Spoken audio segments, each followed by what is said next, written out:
Standing long jump performance is enhanced when using an external focus of attention. Department of Kinesiology, Southern Illinois University, Coppendale, Illinois, and Department of Kinesiology, California State University, Long Beach, California. Standing long jump performance is enhanced when using an external focus of attention. Journal of Strength and Conditioning Research 24/7, 1746 through 1750, 2010. Several experiments have demonstrated that focusing a performer's attention externally, i.e., on the effects of a movement rather than internally on a specific part of the body, enhances performance when the task requires object manipulation, i.e., throwing a ball to a target.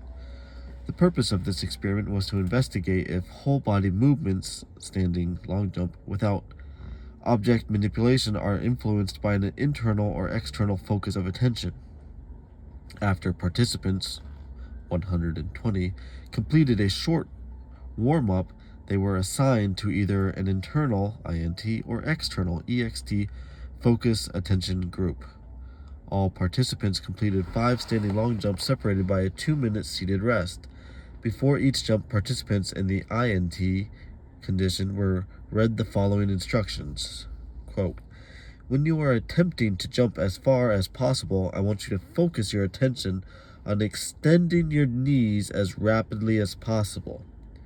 Participants in the EXT condition were read the following instructions. Quote, "When you are attempting to jump as far as possible, I want you to focus your attention on jumping as far past the start line as possible." End quote.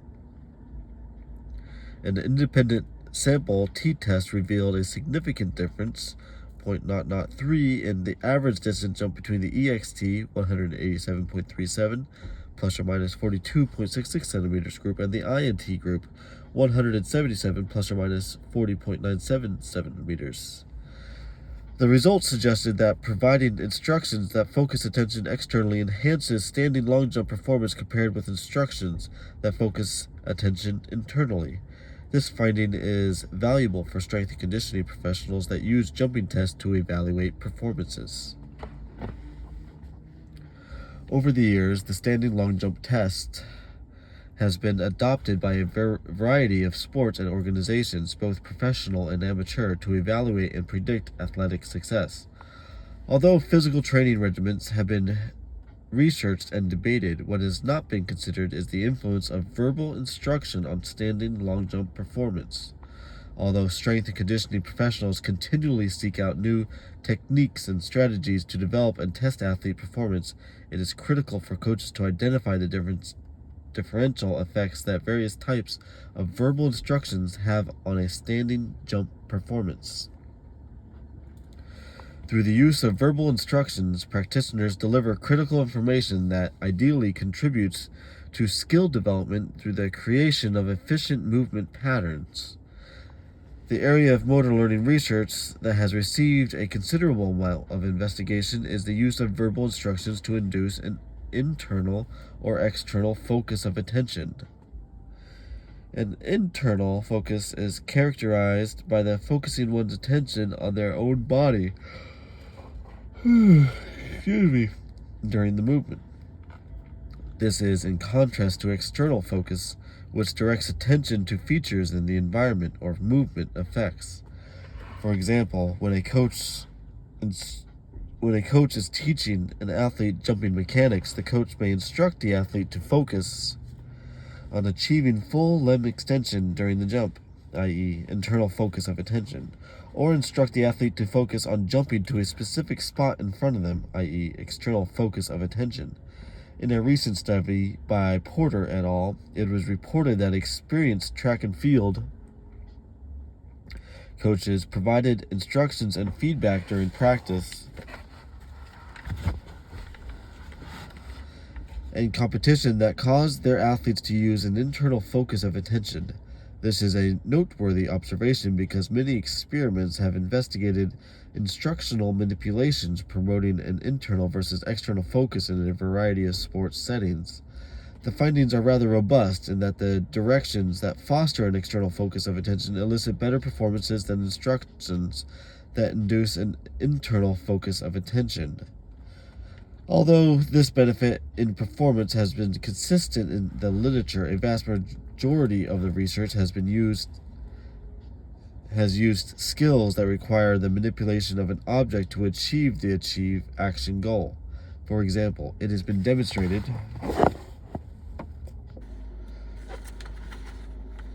instructing athletes to focus externally rather than internally improves soccer shooting accuracy.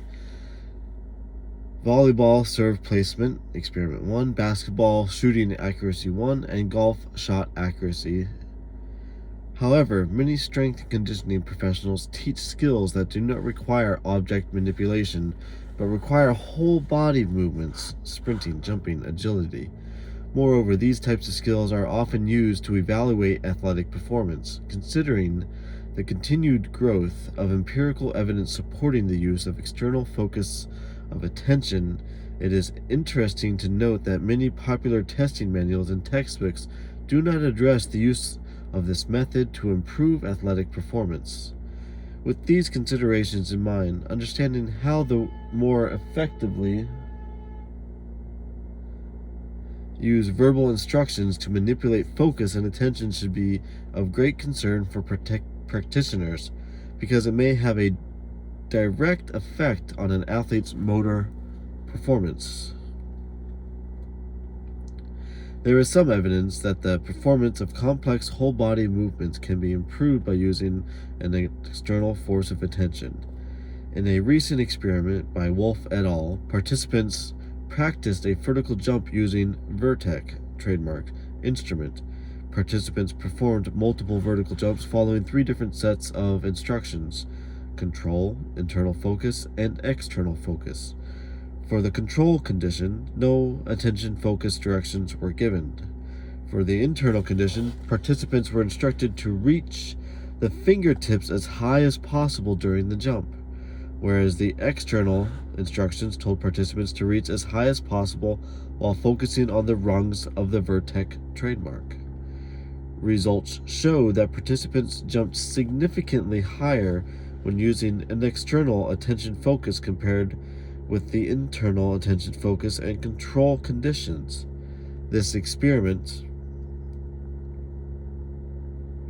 provides initial evidence in support of verbal instructions that promote external attention focus to enhance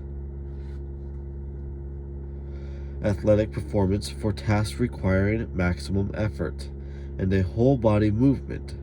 However, questions still remain about the generalizability of these findings because they relate to whole body movements without object manipulation.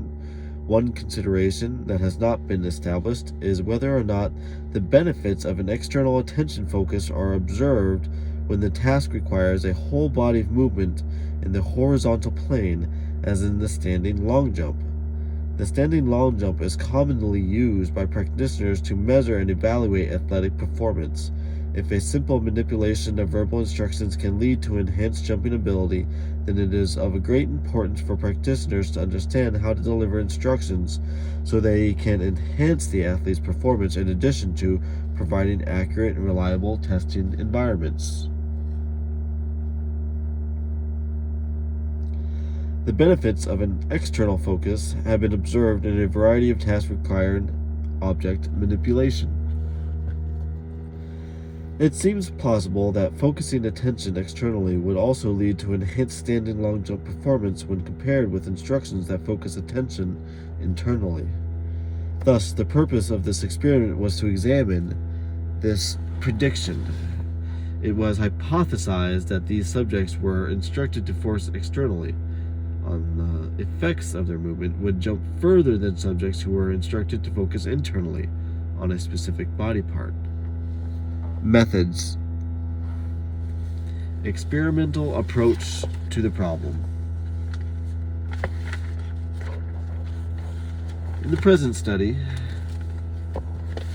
a between participant design was used to explore the performance benefits that may exist by using subtle differences in verbal instructions when directing a learner to perform a maximum effort whole body movement.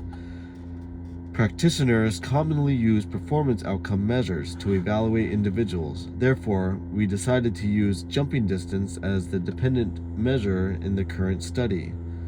Untrained subjects, 120, were randomly assigned to one of two experimental conditions.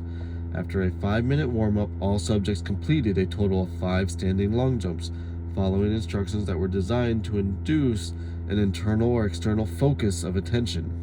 The jumping distance of subjects in each condition was recorded and stored for later analysis. A statistical analysis was conducted between the jumping distances for the internal and external groups to examine significant differences in performance. Young adults, 120, were recruited from a general undergraduate student program. All participants signed informed consent and completed a medical history questionnaire. Both of these documents and all experimental methods were approved by the university's Institutional Review Board. After all paperwork was complete, participants were assigned to either an external attention group, EXT 60, or the internal attention focus group, INT 60. Both groups had equal numbers of men, 36, and women, 24. The average participant age was 21.72 plus or minus 2.72 and 22.12 plus or minus 4.05 years for the EXT and INT groups respectively.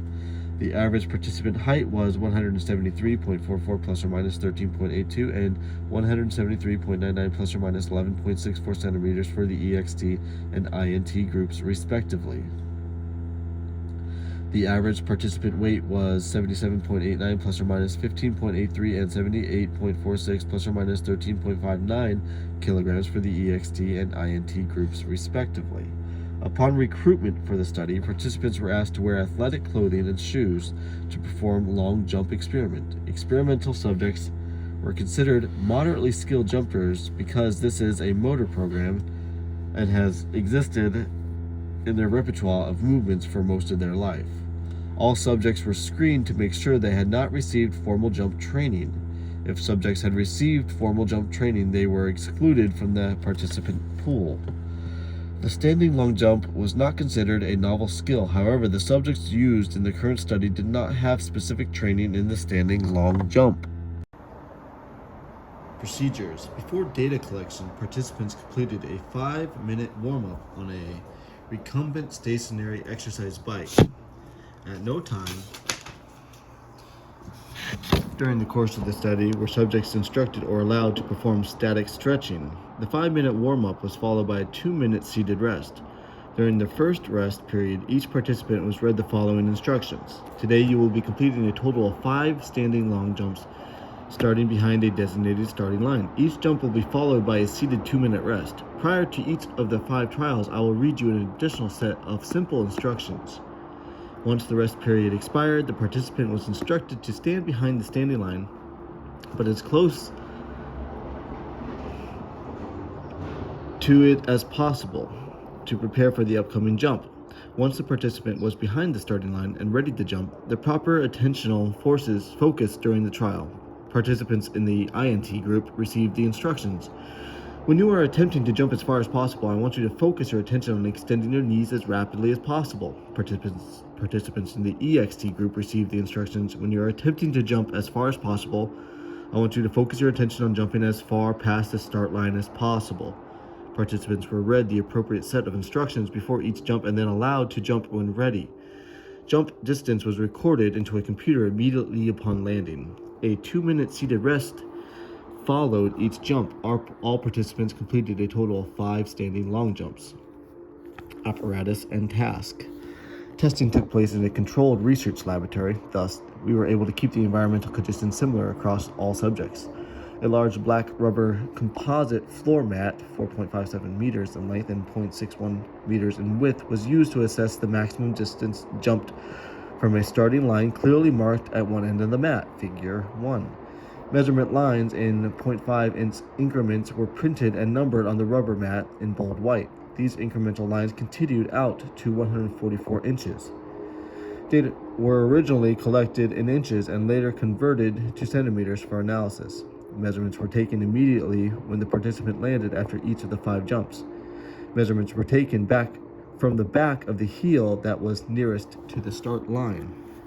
Statistical analysis. Data were analyzed using the statistical package for the social sciences, SPSS version 116. The criterion for significance was set using an alpha level of p is less than or equal to 0.05. An independent sample t-test was used to determine significance between the experimental conditions.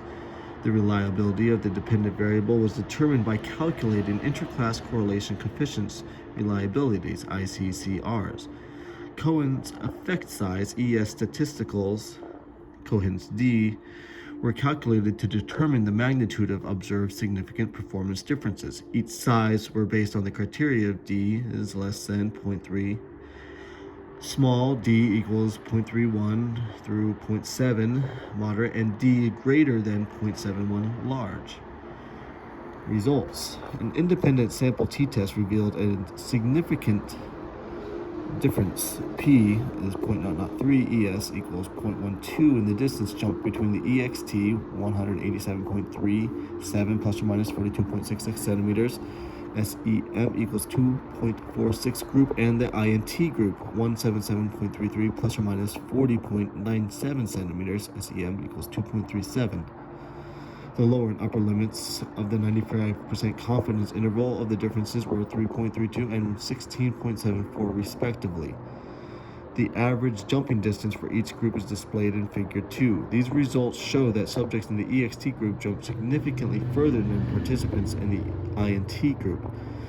The ICCRs determined that the dependent variable is reliable for the EXT group, R equals 0.99, and INT group, R equals 0.97. Discussion. The purpose of the current experiment was to examine how instructional manipulations influence the standing long jump. It was predicted that instructing participants to focus attention externally would lead to enhanced standing long jump performance when compared with instructions that focus attention internally. The results of the experiment support this prediction. These findings add to the growing body of research showing the benefit of instructing performers to use an external focus during skill execution. In addition, these findings are consistent with previous studies examining the benefits of an external attention focus when performing whole body movement. This study makes a unique contribution to the field of strength and conditioning by demonstrating the influence that verbal instructions alone can have on standing long jump performance. In addition, this study demonstrates that the generalizability of using an external focus of attention to enhance the performance of skills that require a whole body movement. Wolff proposes that the constrained action hypothesis to explain why the external focus produces better performances. This hypothesis states that the internal focus increases conscious control of the movement and constrains or decreases automaticity in the motor control system, thus decreasing performance outcomes. In contrast, the external focus facilitates unconscious control, leading to greater automaticity and greater efficiency in the movement pattern. In accord with the constrained action hypothesis, findings from previous motor learning research provide empirical evidence and plausible explanations as to why adopting an external focus enhances standing broad jump performance. First, Wolff et al. Demonstrated that instructing participants to focus externally while performing a vertical jump led to greater force production. Although force was not measured in the current study, it seems reasonable that participants in the EXT group may have produced greater force compared with participants in the INT group, resulting in a significant greater jumping distance. Second, it also has to be demonstrated that focusing attention externally results in a more effective movement pattern by increasing the efficiency of muscle fiber recruitment. Through efficient muscle fiber recruitment, movement coordination is improved, resulting in an enhanced performance. Although outcome measures rather than performance production measures were used in the current study, the enhanced jumping distance for the EXT group was likely a result of greater force production or improved coordination patterns as a result of efficient muscle fiber recruitment. Future experimentation measuring force or movement coordination patterns is needed to validate this assumption. Regardless, the present results show how that standing long jump performance was increased when instructions induced an external rather than internal focus of attention. Practical applications. The findings reported in this study suggested that strength and conditioning professionals must pay special attention when providing verbal instructions to athletes who are performing the standing long broad jump. Coaches should design instructions that focus an athlete's attention externally rather than internally. Coaches can accomplish this goal by providing specific cues in their instructions that direct attention to key elements, targets, features in the environment, or a desired movement result. For example, a coach may instruct an athlete to focus on the trajectory of their jump, a specific landing location, or to focus on jumping to or past a designed target like a cone or strip of tape on the floor. Providing these types of verbal cues in their instructions will likely induce an external focus of attention. By inducing an external focus of attention in the athlete, the coach will likely enhance the athlete's physical abilities. In addition, the findings of this study provide converging evidence that coaches should avoid words in their instructions that reference specific body parts or body movements. For example, coaches should not tell athletes to think about their jumping technique or to quickly contract their muscles during skill execution of a jump. Doing this may result in an internal focus of attention, likely depressing performance by reducing force output or the adoption of an inefficient movement pattern. In addition to the training aspects of the standing long jump, this study also highlights the importance of verbal instructions in conducting the standing long jump for assessment purposes. In light of the results, coaches who administer the standing long jump as a test must ensure test instructions are consistent and do not cause some athletes to focus internally, whereas others focus their attention externally. Inconsistency in providing verbal instructions may lead to various types of attention focus, which may provide unreliable performance measures.